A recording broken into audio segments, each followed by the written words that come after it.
Blockchain technology is increasingly becoming the biggest symbol of industrial revolution for many industries, including insurance companies. The adoption of this technology is set to improve data security and save costs through cutting time of claim processes in insurance companies. All this means better service delivery and better quality of life for consumers. Take a look. Customer trust is one of the key demands when it comes to driving profitable growth for insurance companies. This, therefore, demands various companies to adopt digital transformation such as blockchain technology, a distributed peer-to-peer ledger of blocks that is incorruptible. Confidentiality of that car, the integrity is there with the data and the encryption is there. If we breach the encryption of that car, what happens is that the braking patterns, intellectual property, becomes public knowledge around the world. Although insurance companies stand to be the most vulnerable to blockchain, uptake will be a major competitive advantage for the early adopters. Blockchain can be used when sharing data, accessing information, and equally verifies execution before processing transactions in an organization. Well, with this continued shift in technology, then insurance companies have been called upon to become more receptive to blockchain technology to improve both service delivery, security, and efficiency. So just what do they expect from this forum, even as it goes on here in Nairobi, where these changes are discussed? Well, our reporter Julie Owino attended that event and put the question to some of those delegates at the blockchain event.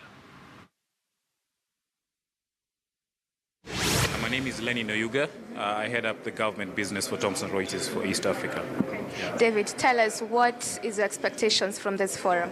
So the expectation from this forum is one thing, is that insight. And the insight to which data is actually used by the insurance companies needs to go to the next level. Because what we realize at the end of the day is that not just insurance companies, but most of the companies in totality in the country have a lot of data. But how they use this data to make better decisions is where the challenge comes in. So we're coming in to demystify and talk about big data, talk about blockchain technology, talk about artificial intelligence, Internet of Things, but how do they piece all this up so that they can be better? Because today's customer is actually very well informed, and companies need to stay ahead of the curve so that they can be ahead of their customers, even as they offer services to them. So at the end of the day, we intend to kind of like leapfrog these companies to that particular level, whereby they can leverage on technology and even information that they already have. Yes. Allow me also to ask, does it mean that in the Kenyan system, we still do not have the right tools to actually curb activities of cyber attack? I can say we are working towards that. To some extent, we have the right tools, but there's a gap that we need to fill. Because there's a side where you need to look at, are we using the existing tools we have? And there's also a side whereby we need to look at, are we bringing in the right technology? So I can say we sit somewhere in the middle, so there's work to do to move Kenyan companies and Kenya in totality to that particular space. Yeah. Thank you so much. Let me also cross over to Lynn. Yes, she'll also introduce herself. Welcome. Hi, my name is Leonida Mutuku, and I'm the CEO of IntelliPro, an analytics company here in Nairobi. Thank you so much. What does this event mean for your customers? For us, we are very keen on helping financial sector actors to adopt data technologies. We know that customers' needs are changing, and we cannot address all our customers' needs in the same manner. So data really is very helpful for us to understand who the customer is and meet them where they are, as opposed to just a blanket solution for everyone.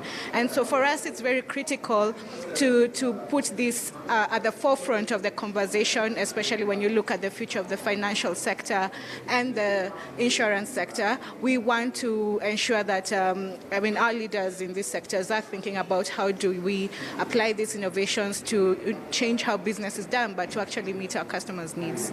Allow me to also ask, as you plan to adopt, to actually digitally transforming the insurance company, are you having the youth in mind, or what is your plan for the young generation? the youth are not going to walk into a banking hall. The youth are not going to fill out an insurance form. They want to be served where they are. And they use social media, they use their mobile phones for their day-to-day life. So it is very critical to, see how can these technologies meet them where they are. And when you look at analytics and big data, it helps companies really design tailor-made products for the youth, because we are using their demographic information and using their behavioral patterns.